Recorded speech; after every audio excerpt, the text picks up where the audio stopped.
इसके बाद हम एक छोटी सी ये बात कर लेते हैं कि assumptions इन टेक्निकल एनालिसिस।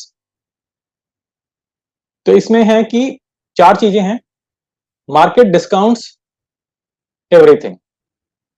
तो ये कल भी हमने बात करी थी, किसी एक आशीष का प्रश्न आया था, उस पर हमने बात करी थी ये। तो इसका क्या मतलब है कि चार्ट्स में सब कुछ दिखता है। मार्केट डिस्काउंट्स एवरीथिंग मतलब ट्रेडर्स क्या न्यूज आ रही है, क्या नहीं आ रही, कंपनी कैसा परफॉर्म कर रही है, कंपनी की वैल्यूएशन कैसी है, वो चार्ट्स में आपको भाव में दिख जाता है। तो जैसे हमने कल बोला था, भाव भगवान है, तो वो मार्केट डिस्काउंट्स एवरीथिंग। तो चार्ट में आपको दिख जाता है और आप चार्ट पे ही काम करते हैं, आप कुछ किसी और चीज को नहीं देखते। दूसरा पॉइंट भी हमने कल थोड़ा सा डिस्कस किया था, how is more important than the why. How मतलब कुछ न्यूज आई, कुछ समाचार आया, कंपनी के रिजल्ट्स आ गए, तो उससे भाव पे क्या रिएक्शन हुई, भाव कैसे चेंज हुआ, कैंडल्स कैसी बनी, वो हाउ ज्यादा इंपॉर्टेंट है कि हाउ इज चार्ट चेंजिंग। किस कारण से चेंज हुआ वो इंपॉर्टेंट नहीं है, या आपको कारण पता भी नहीं है, वो भी इंपॉर्टेंट नहीं है, वो भी महत्वपूर्ण नहीं है। चार्ट कैसे चेंज हो रहा है, कब चेंज हो रहा है, कितना चेंज हो रहा है, वो ज्यादा महत्वपूर्ण है, ना कि ये महत्वपूर्ण कि आप पता करें कि क्यों हो रहा है ये सब कुछ। ऊपर भाव नीचे क्यों गिर गया, मतलब कल भाव 100 रुपए में बंद हुआ था, आज 5% नीचे ही खुला भाव, तो 95 रुपए पे खुला है। तो क्यों खुला है, वो क्यों हमको समझने की जरूरत नहीं है। हमको देखना है कि कैंडल कैसी बनी है और उसके लिए हमको कैसे रिएक्ट करना है। तो हमको वो हाउ जरूरी है। फिर है प्राइस मूव्स इन ट्रेंड, जो हमने पहले दिन चर्चा करी थी, जिसकी कि ट्रेंड में ऊपर नहीं मूव करता है, तो ऊपर या नीचे मूव करता है। तो जो चाल होती है वो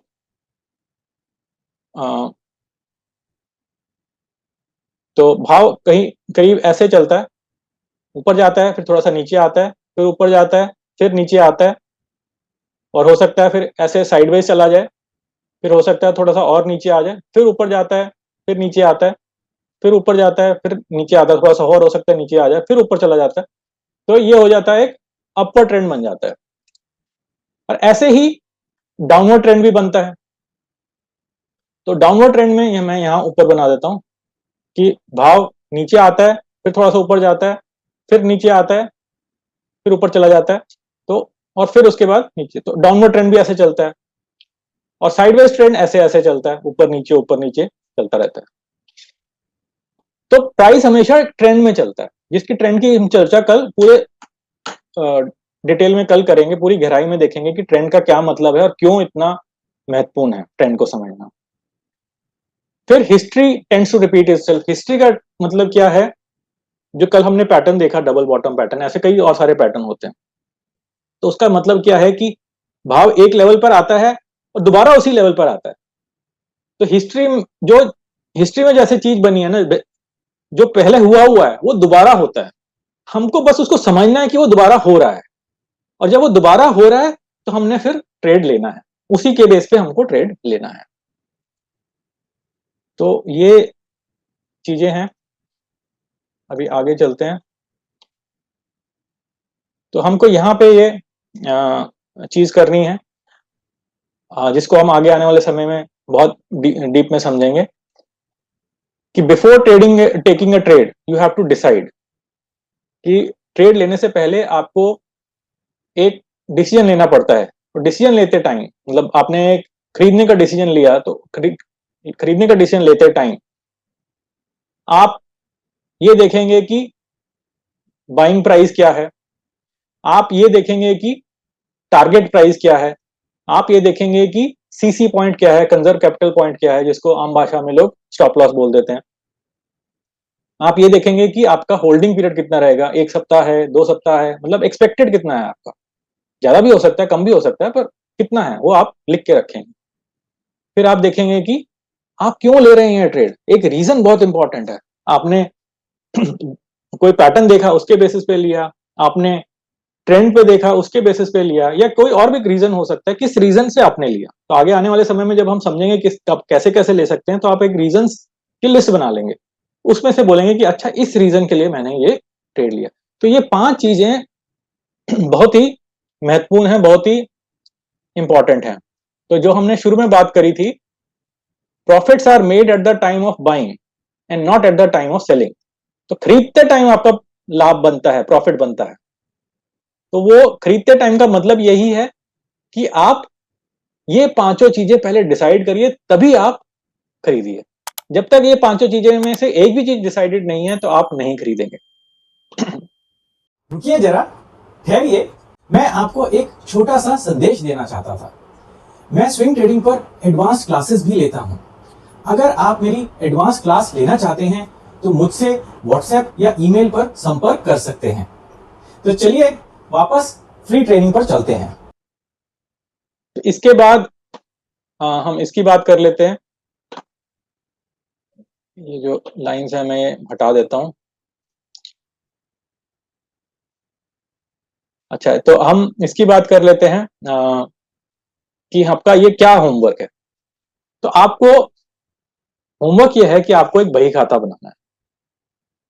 तो बही खाता जैसे वो नहीं जो अकाउंटेंट लोग बनाते हैं, ये हमारा अपना बही खाता है। तो हमको ट्रेडिंग को एक व्यापार की तरह समझना है, एक बिजनेस की तरह समझना है। ये नहीं कि अच्छा आज 100 रुपए खराब हो गए, लॉस हो गया, कोई बात नहीं, चलो 50 रुपए लॉस हो गया, कोई ज्यादा बड़ा अमाउंट नहीं है, कोई बात नहीं।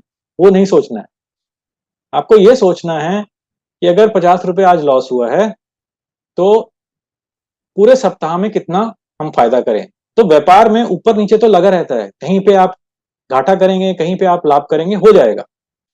लेकिन अगर आज 50 रुपए का घाटा हुआ है तो कल 100 रुपए का लाभ होना चाहिए। पूरे सप्ताह में जाके कहीं ना कहीं 1000 रुपए का लाभ होना चाहिए। तो आपको एक व्यापार की तरह से लेना है उसको। एक ट्रेड में आपको हो सकता है लॉस हो जाए, कोई बात नहीं। 2 ट्रेड में लॉस हो जाए, कोई बात नहीं। 3 ट्रेड में लॉस हो जाए, कोई बात नहीं। लेकिन जब आप 10 ट्रेड्स को देखेंगे तो 10 ट्रेड में ओवरऑल आपको लाभ होना ही होना चाहिए। तो वो ही बही खाता आपको यहां पे बनाना है। तो अब बही खाता, मैं बोल रहा हूं होमवर्क करना है, इसका क्या मतलब है? बही खाता तो तब बनेगा जब आप ट्रेड लेंगे। तो आपने ट्रेड लिए होंगे पिछले 1 महीने में, 2 महीने में, 6 महीने में कुछ ट्रेड्स लिए होंगे। तो वो ट्रेड्स यहाँ पे सारे लिख दीजिए। तो आप एक एक्सेल बनाइए। एक्सेल में ये कॉलम्स बना दीजिए। स्टॉक का क्या नाम था, किस डेट को आपने खरीदा, किस प्राइस पे खरीदा, किस रीजन से खरीदा। हो सकता है आपके पास जो पुराने स्टॉक्स हैं उसमें आपका कोई रीजन ना हो, लिख दीजिए यहाँ पे कोई रीजन नहीं था। अगर था तो जो आपको याद आता है उस हिसाब से लिख दीजिए, नहीं याद आता तो कोई बात नहीं, जितना याद आता उतना लिख दीजिए। सीसी पॉइंट था, नहीं था, कोई बात नहीं, जो जितना होता हो सकता है उतना कर दीजिए। सेलिंग की डेट क्या थी, प्राइस क्या था, प्रॉफिट लॉस क्या था, वो सब आप लिख दीजिए।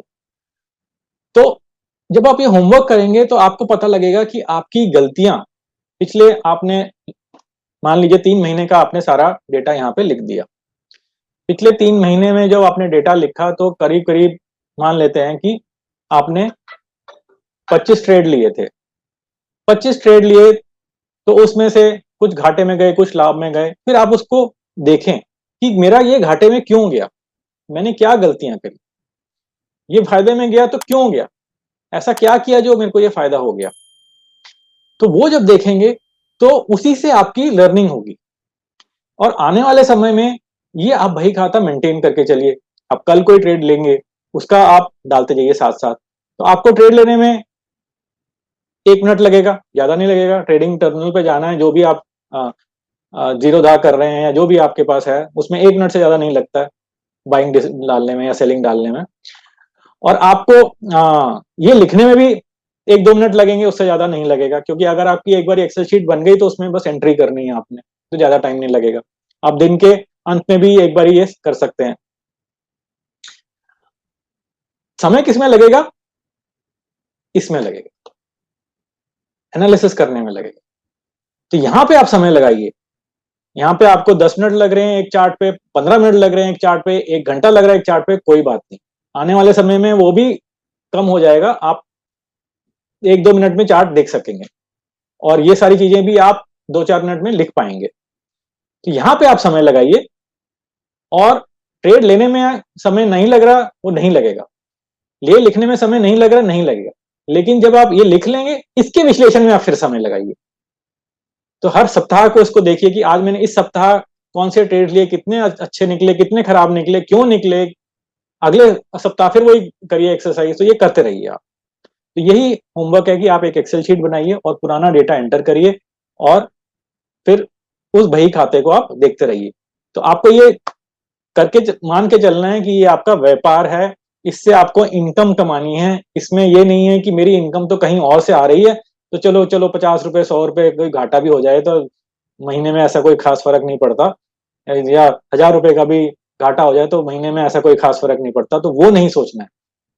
50 रुपए का भी घाटा अगर एक महीने में हो रहा है तो वो भी खराब है।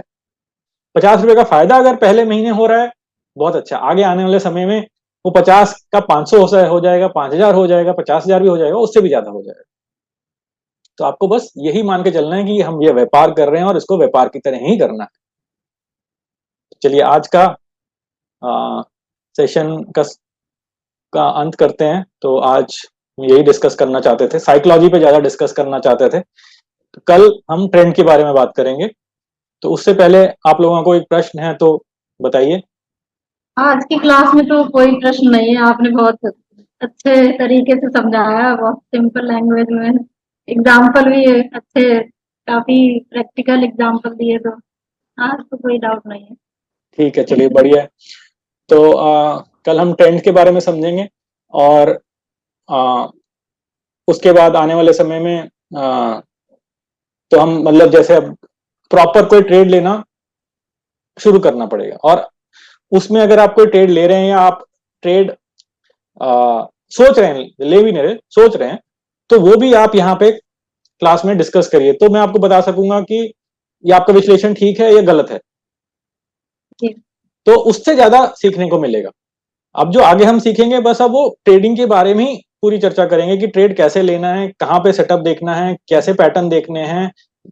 जो कल हमने देख लिया था उसको ही हम अब डिटेल में बात करेंगे हर चीज की। तो चलिए, तो इसको समाप्त करते हैं आज। तो थैंक यू एवरीबॉडी, कल मिलते हैं थैंक यू सो मच। पे।